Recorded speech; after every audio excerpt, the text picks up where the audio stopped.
আমি যখন ক্লাস 10-এ পড়তাম তখন একটি ছেলে আমায় খুব পছন্দ করত। আমি তাকে বিশ্বাস করে তাকে ভালোবেসেছিলাম। তাকেও আমি অনেক পছন্দ করতাম। কিন্তু ছেলেটির মতলব ভালো ছিল না। এই বিষয়টা আমি জানতাম না। একদিন সে আমাকে মিথ্যা কথা বলে ঢাকায় পড়াতে নিয়ে যায়। আমিও তার সাথে চলে গেলাম ঢাকায়। আমরা ঢাকায় একটি বাসায় আলাদা রুমে থাকতাম। একদিন রাতে ছেলেটি আমার রুমে এসে আমার সাথে জোর করে যা করেছিল তা মেনে নেওয়া সম্ভব ছিল না। বাকিটা গল্পতেই শুনে নিন। বিনা আমার বান্ধবী। আমি যখন ক্লাস 10-এ পড়তাম তখন ওর সাথে আমার পরিচয় হয়েছিল। একসাথে কোচিং করতাম, কোচিং শেষে বেশ আমরা একসাথে বাসায় ফিরতাম। এভাবেই কখন যেন তার মায়ে পড়ে গিয়েছিলাম। আমি একদিন তাকে বলেছিলাম, বিনা, আমি তোমাকে একটা কথা বলতে চাই। বিনা বলল, কি কথা শুনি? আমি বললাম, বিনা, আসলে আমি তোমাকে ভালোবাসি। বিনা আমার কথা শুনে কিছুটা অবাক হয়ে বলল, আমিও তোমাকে আগে থেকেই পছন্দ করতাম। বিনার কথা শুনে মনে হলো পৃথিবীটা আমার হয়ে গেল। আমার খুব আনন্দ হচ্ছিল। এভাবে প্রেম করতে শুরু করলাম আমরা। তারপর আমরা কলেজে পড়তাম, তখন কি আর হতো।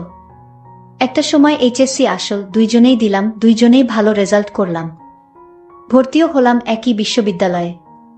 আমাদের শহরের বাইরে একটা বড় বিশ্ববিদ্যালয়। সেখানেই আমাদের জীবনের গল্পটা শুরু হয়েছিল। আমরা লেখাপড়া করার জন্য একটা বাসায় উঠলাম। বাসায় দুজনেই বলেছিলাম আমরা হলে উঠেছি। কিন্তু আসলে আমরা ক্যাম্পাসের ঠিক বাইরেই 2 রুমের ছোট্ট একটা বাসা ভাড়া নিয়ে নিলাম। ওটার জন্যে কেনাকাটা করলাম। বালতি, তোশক, হাঁড়িপাতিল সবকিছু। যেন আমরা বিয়ে করে ফেলেছি আর সংসারের জিনিসপাতি কিনছি। আমরা ঠিক করেছি আমরা নিজেরাই রান্না করে খাবো। কোনো বোয়ার দরকার নেই। ওই জন্যে ঠিক করেছিলাম 2 রুমে 2 জন থাকব। বোয়া রাখার ঝামেলায় যাব না, নিজেরাই রান্না বাড়া করে খেয়ে নিব। যাই হোক, অবশেষে উঠলাম আমরা একসাথে। বিশ্ববিদ্যালয়ে ক্লাস তখনও শুরু হয়নি। আমাদের হাতে অফুরন্ত সময়। সকালে যেহেতু জলদি ওঠার কোনো দুশ্চিন্তা নেই, আমরা দুজনে বারান্দায় বসে গল্প করতে থাকলাম। হঠাৎ দেখি বিনার মনটা খারাপ হয়ে আছে। তার মুখটা কেমন জানি অন্ধকার হয়ে আছে। আমি জিজ্ঞেস করলাম, কি হয়েছে বিনা? কিছু না। তো এরকম চুপ মেরে গেছো কেন? এমনি। এদিকে তাকাও দেখি। অনেকটা জোর করেই মুখটা আমার দিকে ঘুরালাম। দেখি বেচারির চোখ দিয়ে পানি ঝরছে। কোমল গলায় আবার জিজ্ঞেস করলাম, মন খারাপ? উত্তর দিল না। কিছুক্ষণ পর একাই আবার বলে উঠল, আসলে আমি না এই প্রথম ফ্যামিলি ছাড়া আছি। এমন না যে তোমাকে ভালোবাসি না বা এরকম কিছু, কিন্তু আমার খুব মন খারাপ হচ্ছে। আমি বললাম, বুঝতে পারছি। যাও তুমি তোমার রুমে গিয়ে শুয়ে পড়ো। বিনা আস্তে করে নিজের রুমে গিয়ে দরজা আটকে দিল। আমারও কেন যেন খুব মন খারাপ হয়ে গেল। বুঝলাম না, হয় যে তাই বলে আমাকেও দরজা আটকে বাইরে রেখে দিতে হবে? আমিও চুপচাপ আমার রুমে লাইট নিভিয়ে শুয়ে পড়লাম। দরজাটা আটকাইনি। বিনার প্রতি একটু রাগ নিয়ে ঘুমিয়ে পড়েছিলাম। আমি নাক ডেকে ঘুমাচ্ছিলাম। আমার হঠাৎ ঘুম ভেঙে গেল। আমি অনুভব করলাম আমার পাশে কে যেন শুয়ে আছে। আমি বুঝতে পারলাম আমার বিছানায় আমি একা নই। বিনা কখন যেন আমার পাশে এসে শুয়ে নিঃসাড়ে ঘুমিয়ে আছে। আমি আবার ডিম লাইট ছাড়া ঘুমাতে পারতাম না। ডিম লাইটের আলোয় বিনাকে দেখে আমার অনেক মায়া হলো। পরিবার ছেড়ে লেখাপড়া করার জন্য আমার মতো একটা ছেলেকে বিশ্বাস করে। আসলে বিনা একজন সহজ সরল মেয়ে। তার কোনো তুলনা হয় না। এসব ভাবতে ভাবতে ঘুমিয়ে গেলাম। ভোরে আবার ঘুম ভেঙে গেল। দেখি বাইরে মোটামুটি আলো হয়ে গেছে। বিনাকে ডাক দিলাম। বিনা, সকাল হয়ে গেছে, তাড়াতাড়ি উঠ। বিনার সাড়া নেই। এবার জোরে কানের কাছে গিয়ে ডাক দিলাম। এইবার বিনার ঘুম ভাঙল। সবকিছু বুঝে উঠতে একটু সময় নিল। তারপর মুচকি হেসে বলল, লাট সাহেব আর কিছু করলেন না? সকাল সকাল শুধু ঘুম ভাঙানোর জন্য ডাক দিলেন? আমি শয়তানি একটা হাসি দিয়ে বললাম, তুমি এখন থেকে আমার সব কথা শুনতে হবে। আর যদি না শুনো তাহলে আমার কাছে তোমার এমন একটা জিনিস আছে, যে জিনিসটা তোমাকে দেখালে তুমি আমার সব কথায় রাজি হয়ে যাবে। নইলে তো তোমার কপালে দুঃখ আছে। বিনা বলল, আমি আবার তোমার কোনো কথাটা অমান্য করেছি? তুমি যা বলছো আমি তাই রাখছি। তাহলে তুমি আমারে কিসের ভয় দেখাও? আমি বললাম, দেখো, এটা ভয়ের কিছু না। তুমি আমার কথা রাখতে হবে। আর শোনো, যদি তুমি আমার কথা রাখো তাহলে তোমার সাথে আমার সম্পর্কটা ঠিক থাকবে। নইলে আমি আর এসবের মাঝে নাই। আচ্ছা সিয়াম, তোমার হঠাৎ কি হয়েছে বলো তো? আমার সাথে এরকম করছো কেন? আমি তার পরিচয়টা দিতেই ভুলে গিয়েছিলাম। আমি যে ছেলেটাকে মন প্রাণ দিয়ে ভালোবাসি এবং তাকে আমি অনেক বিশ্বাস করি, সেই ছেলেটার নাম সিয়াম। তার মা আছে কিন্তু বাবা নেই। সিয়াম দেখতে অনেক স্মার্ট, অনেক সুন্দর। যাই হোক, আমি সিয়ামকে বললাম, তোমার মাঝে হঠাৎ এই পরিবর্তন কেন? আগে তো তুমি এরকম ছিলে না। বলো তোমার কি হয়েছে? সিয়াম বলল, আমি তোমার কাছে যা চাই তা দিবে তো? যদি দাও তাহলে আমাকে পাবে, নইলে আমাকে আর পাবে না। আরে পাগল ছেলে, বলেই দেখো না, আমার কাছে যদি সেই জিনিসটা আমার কাছে থাকে তাহলে আমি তোমাকে দিব। সিয়াম বলল, আরে তোমার কাছে আছে কিন্তু তুমি দিবে তো?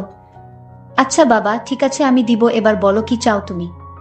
সিয়াম তখন বলল, আমি একটা রাত কাটাতে চাই। মানে কি বলছো তুমি? আমি কিছুই বুঝতে পারছি না। সিয়ামের এমন আবদার শুনে আমার মনটা ভীষণ খারাপ হয়ে গেল। আমি যে ছেলেটাকে এত ভালোবাসি, এত বিশ্বাস করি, সেই কিনা এসব বলছে। না, আমি ভাবতে পারছি না।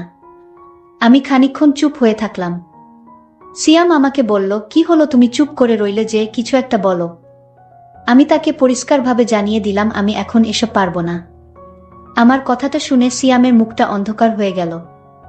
আমি সিয়ামের মতলবটা বুঝতে পারলাম। আমার চোখের পানি কিছুতেই ধরে রাখতে পারছি না। আমার মনে হচ্ছে আমি চিৎকার করে কান্না করি। সিয়াম তখন আমার সামনে এসে বলল, আমি এমন কি বলেছি যে তোমার কান্না করতে হবে? আমি তো একটা রাত চেয়েছিলাম তোমার সাথে। আমি সিয়ামকে বললাম, তোমার মুখে আমার নাম উচ্চারণ করবে না। তুমি যেরকম ভাবছো আমি সেই রকম মেয়ে না। আমার মা বাবা আমাকে সঠিক শিক্ষা দিয়েছে।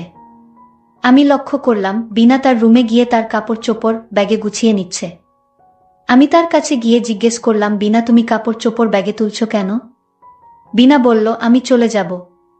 আমি বললাম, তুমি কোথায় যাবে? বিনা বলল, আমার দু চোখে যে দিকে যায় সেই দিকে চলে যাব। আমি এখানে আর থাকব না। সিয়াম তখন দরজাটা আটকিয়ে দিল আর বলল, তুমি কোথাও যেতে পারবা না। তোমার এখানেই থাকতে হবে। বিনা তখন বলল, তুমি কি জোর করে আমাকে এ বাসায় রেখে দিবে? আমার একটা কথার কারণে তুমি এ বাসা থেকে চলে যাবে, আমাদের ভালোবাসা শেষ হয়ে যাবে, এ আমি কিছুতে হতে দিব না। বিনা তখন আমায় ধাক্কা মেরে দরজা খুলে দৌড়ে পালিয়ে গেল। আমি আর তাকে কিছুতে রাখতে পারলাম না। বিনার জন্য আমার খুব কষ্ট হচ্ছে। আমি বিনার পিছু নিলাম, দেখি সে কোথায় যায়। আমি বিনাকে পিছন থেকে ডাক দিচ্ছিলাম, বিনা আমার কথা কানে নেয়নি। সে তার নিজের ইচ্ছামতো চলে যাচ্ছে। বিনা একটা সিএনজিতে উঠে পড়ল, আমি আর তাকে দেখতে পেলাম না, সে কোথায় চলে গেল। কিন্তু আমি মনে মনে সিদ্ধান্ত নিলাম, আমি তোমাকে ছাড়ব না। আমি যে করে হোক তোমাকে খুঁজে বের করে আমার ইচ্ছাটা পূরণ করব। আমি সারা রাত কিছুতেই ঘুমাতে পারলাম না। বিনা আমার ছোট একটা কথার কারণে আমাকে এভাবে রেখে চলে গেল। সে যদি আমাকে সত্যি ভালোবাসতো তাহলে এভাবে আমায় রেখে চলে যেতে পারত না। আমার মনে হয় ও আমাকে সত্যি ভালোবাসে না। যাই হোক, এভাবে কিছুদিন কেটে গেল। আমি বিনাকে বিভিন্ন জায়গায় খুঁজতে লাগলাম, কিন্তু কোথাও তাকে পাওয়া যাচ্ছিল না। এখন আমার মাথায় একটাই চিন্তা থাকে, কিভাবে খুঁজে বের করা যায়। হঠাৎ আমার বাসায় আমার ছোটবেলার বন্ধু আসছে। দোস্ত, তুই কেমন আছিস? ভালো না দোস্ত, মনটা ভীষণ খারাপ। আমি যে এখানে থাকি ঠিকানা দিল কে তোরে? আরে তোর মা দিয়েছে, আর তাই আমি সরাসরি চলে আসলাম। ভাবলাম দুই বন্ধু একসাথে লেখাপড়া করি। আমি লক্ষ্য করলাম সিয়াম কান্না করছে, তার চোখ দিয়ে পানি ঝরছে। আমি বললাম, সিয়াম বন্ধু আমার, কি হয়েছে তোর? তুই আমার কাছে বল, আমি সমাধান করে দিব। সিয়াম তখন বিনার কথা বলল, আমি বুঝতে পারলাম। আমি সিয়ামকে একটা বুদ্ধি দিলাম, শোন, এই মেয়েকে এভাবে খুঁজে পাওয়া যাবে না। আমি বললাম, তাহলে কি করলে তাকে খুঁজে পাওয়া যাবে? আমার বন্ধু ইমন বলল, চল তার গ্রামের বাড়িতে খোঁজ নিয়ে দেখি। অবশ্যই তার মা বাবা জানবে বিনা কোথায় থাকে। আমরা পরের দিন তার গ্রামের বাড়ির উদ্দেশ্য করে রওনা দিলাম। তাদের গ্রামের বাড়ি মুন্সিগঞ্জ। আমরা মুন্সিগঞ্জ গেলাম। সেখানে তার মা বাবাকে খুঁজে বের করলাম। তার মা বাবাকে জিজ্ঞেস করল, মা বিনা কোথায় থাকে? তার বাবা উত্তর দিল, কেন, বিনার কাছে তোমাদের কি দরকার? আমরা স্কুলে একসাথে পড়তাম, তাই বিনার কাছে একটু বিশেষ দরকার ছিল। তাই আর কি? তার বাবা বলল, কি দরকার আমার কাছে বলো, তারপর ঠিকানা দেই। আমার বন্ধু ইমন বলল, দেখুন কাকা, বিনা যে বাসাতে থাকতো সেই বাসার কিছু দামি জিনিস চুরি করে নিয়ে এসেছে। এটা আমাদের কানে আসে। আমি বলেছিলাম বিনা এরকম করবে কেন? আমাদের বিশ্বাস হচ্ছিল না। বাসার মালিক বলল, যদি তাকে খুঁজে না পাওয়া যায় তাহলে মামলা করা হবে।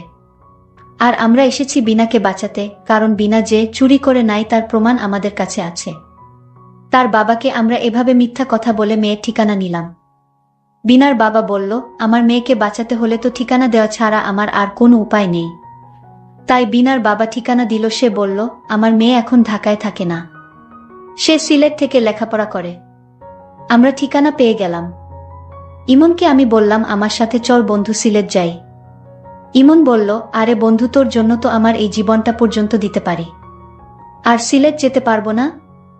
যতদিন পর্যন্ত বিনাকে খুঁজে না পাস ততদিন পর্যন্ত আমি তোকে হেল্প করব, তুই কোনো চিন্তা করিস না। সিয়াম আমার কথা শুনে অনেক খুশি হলো। আসলে পৃথিবীতে এমন বন্ধু পাওয়া বড় কঠিন। আমরা পরের দিন সিলেটের উদ্দেশ্য করে রওনা দিলাম। আমরা সিলেট বিএনি বাজার গিয়ে একটা হোটেলে উঠলাম। রাতে খাবার খেয়ে যখন ঘুমাতে যাব ঠিক তখন পাশের কেবিনে মেয়েদের গলার আওয়াজ আসছে।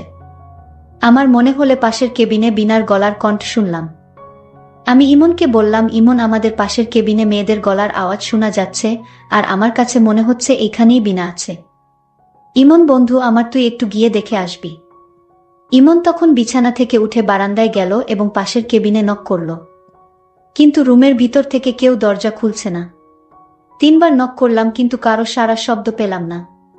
ইমন নক করার সাথে সাথেই রুমের ভিতর যে আওয়াজটা ছিল তা বন্ধ হয়ে গেল।